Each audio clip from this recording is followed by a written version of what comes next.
सो ये surgical strike जो होना थी, और इसका सर्जिकल स्ट्राइक तो ठीक है, उसके बाद दुनिया कह सकती है जी कि स्ट्राइक तो होती कोई नहीं, ये बोल देते हैं। बट क्या वो बेहतर है, या ये बेहतर है कि हम कोई चीज खुदा ना खास्ता होने दें पाकिस्तान के खिलाफ और उसके बाद उसकी जवाबी कार्रवाई करें?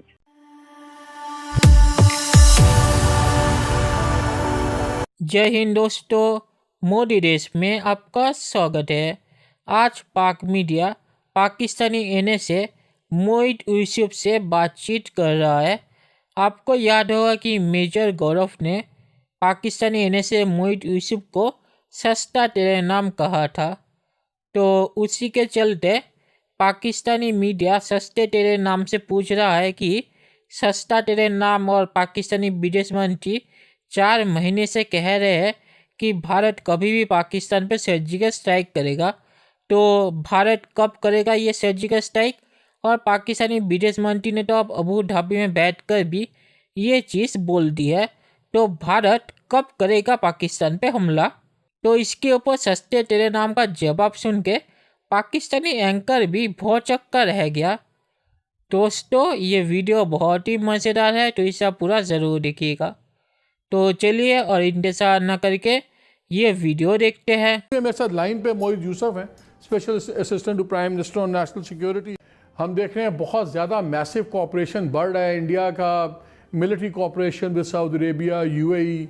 अभी हमारे फॉरेन मिनिस्टर गए, उन्होंने वहाँ जाके एक प्रेस कॉन्फ्रेंस भी की और उसमें कहा कि इमिनेंट स्ट्राइक है। तो एक तो उस पर बड़े सवालात उठ रहे थे कि यूएई के अंदर उन्होंने क्यों की, वापस आके क्यों नहीं डिटेल्ड की, और अगर इतना ख़तरा रियल है, सीरियस है, तो आप लोग सारे खामोश क्यों हैं? एक वन ऑफ प्रेस कॉन्फ्रेंस की, वापस आ गए, ना आपने पार्लियामेंट्री सेशन बुलाया, ना आपने अपोजिशन को बुलाया, ना आपने वो उसको इतनी सीरियसनेस से ट्रीट किया कि जो अगर एक इशू है, अगर आप समझते हैं सर्जिकल स्ट्राइक होने वाली है, तो गवर्नमेंट तो खुद लगता है कि like it's more of talk than any serious threat.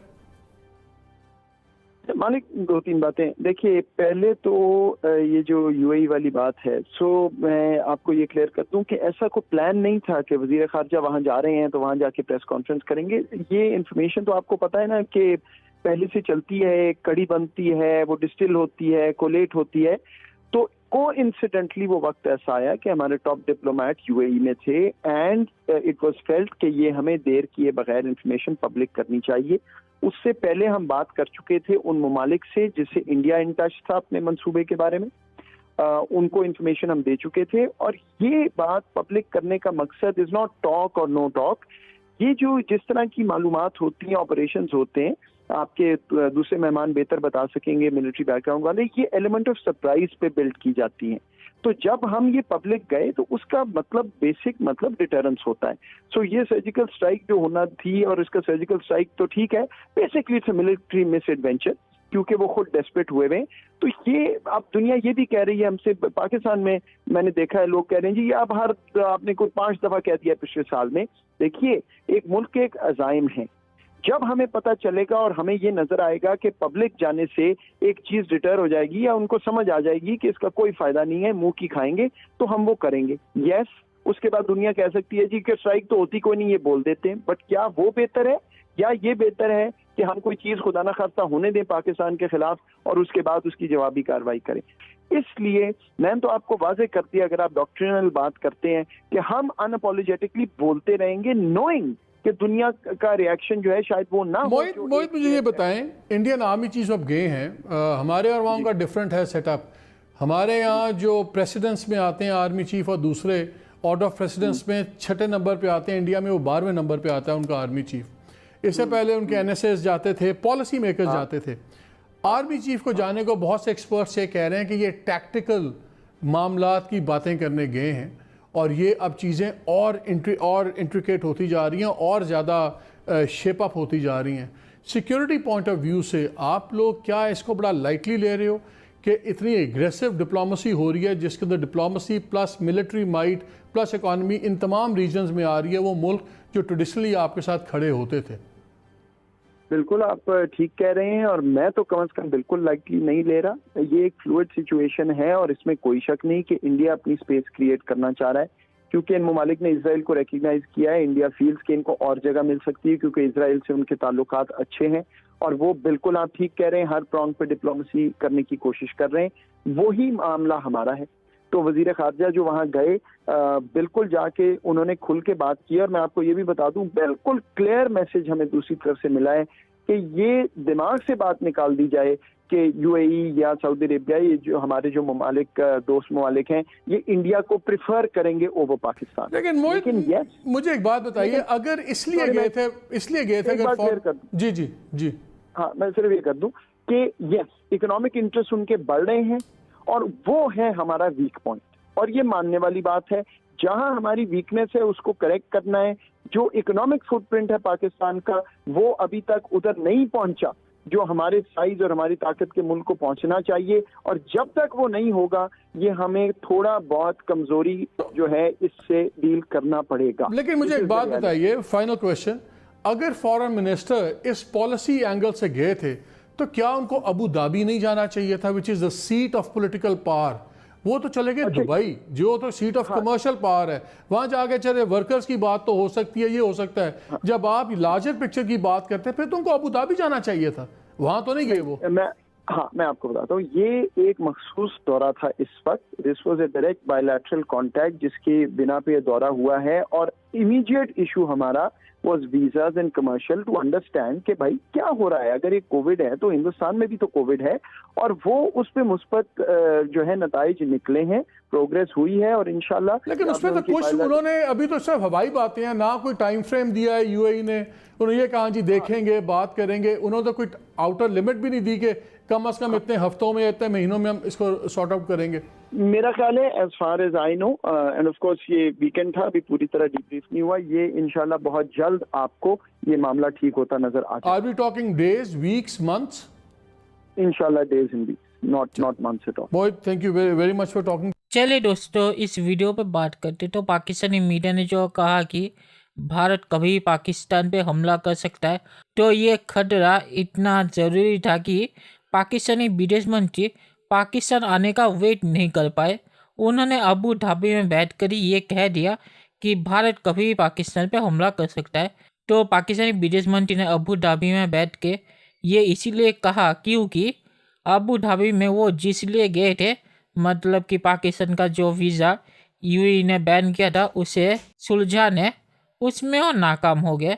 तो उसी को छुपाने के लिए पाकिस्तानी विदेश मंत्री को एक नाटक करना था, और इसीलिए उन्होंने अबू धाबी में बैठ के ये नाटक कर दिया ताकि ये खबर ना चले कि पाकिस्तानी विदेश मंत्री यूएई में नाकाम हो गया, और ये खबर चले कि भारत कभी भी पाकिस्तान पे हमला कर सकता है।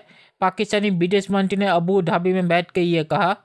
तो पाकिस्तानी विदेश मंत्री ने अपनी नाकामी को छुपाने के लिए ये झूठ कहा है अबू धाबी में बैठ के कि भारत कभी पाकिस्तान पे हमला कर सकता है, और यूएई पाकिस्तान के खिलाफ कोई ना कोई कदम तो ज़रूर उठाएगा, क्योंकि यूएई के ज़मीन में बैठ के पाकिस्तानी विदेश मंत्री ने अपनी पॉलिटिक्स खेली है, और उन्होंने यूएई से इसकी परमिशन भी नहीं ली होगी। तो यूएई इसके लिए पाकिस्तान के खिलाफ कोई ना कोई कदम तो ज़रूर उठाएगा। तो पाकिस्तानी विदेश मंत्री ने फिर से पाकिस्तान को फंसा दिया।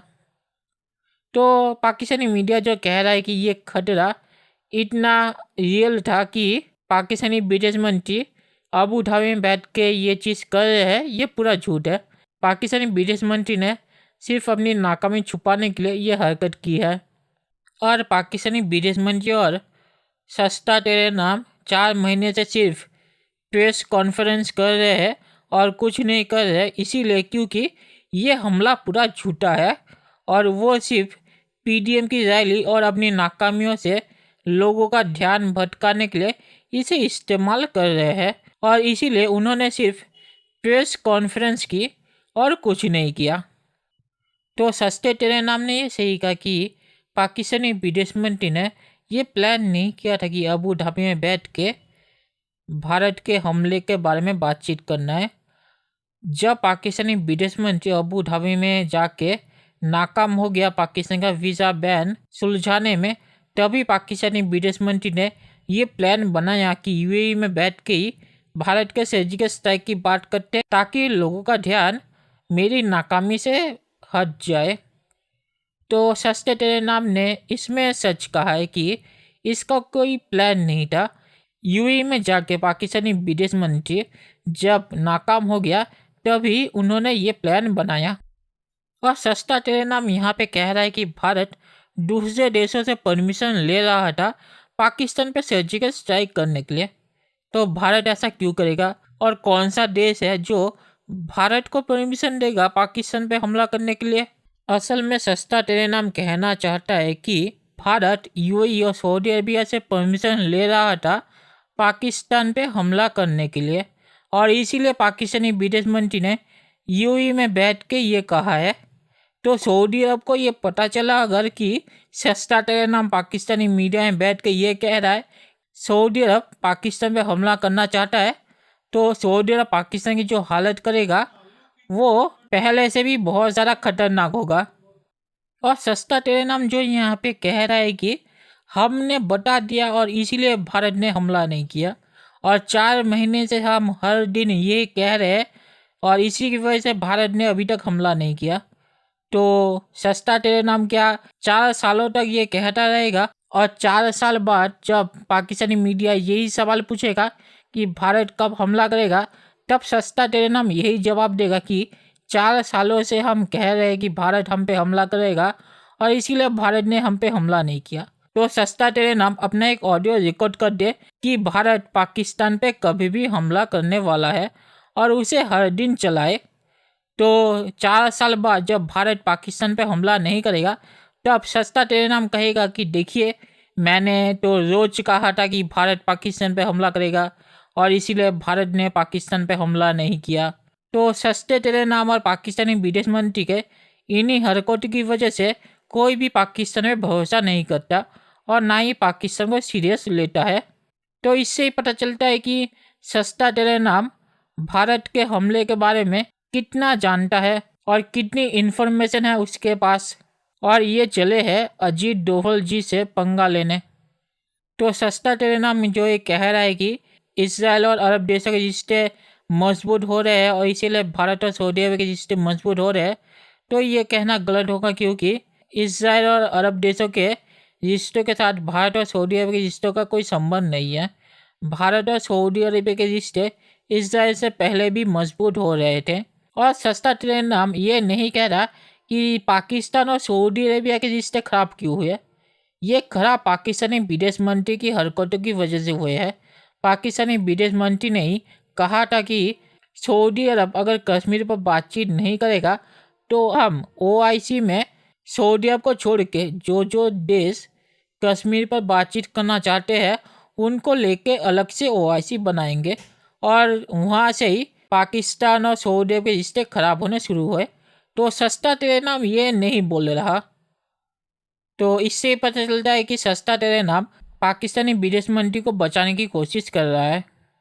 और आखिर में मैं ये कहूँगा कि आखिरी क्वेश्चन में ही पाकिस्तानी विदेश मंत्री ने सस्ते टेलीनाम को पकड़ लिया, क्योंकि पाकिस्तानी विदेश मंत्री भारत के बारे में बातचीत करने नहीं गए थे यूएई, वो यूएई गए थे यूएई ने जो पाकिस्तान का वीज़ा बैन किया है उसके बारे में बातचीत करने। तो इससे ही पता चलता है कि सस्ता टेलीनाम पाकिस्तानी विदेश मंत्री के साथ झूठ बोल रहा है और पाकिस्तानी मीडिया ने उसे अपने आखिरी क्वेश्चन में ही पकड़ लिया। तो देखते हैं कि फ्यूचर में क्या होता है। दोस्तों ये वीडियो देखने के लिए बहुत बहुत शुक्रिया और हमारे चैनल को सब्सक्राइब करना मत भूलिएगा। Thank you very much.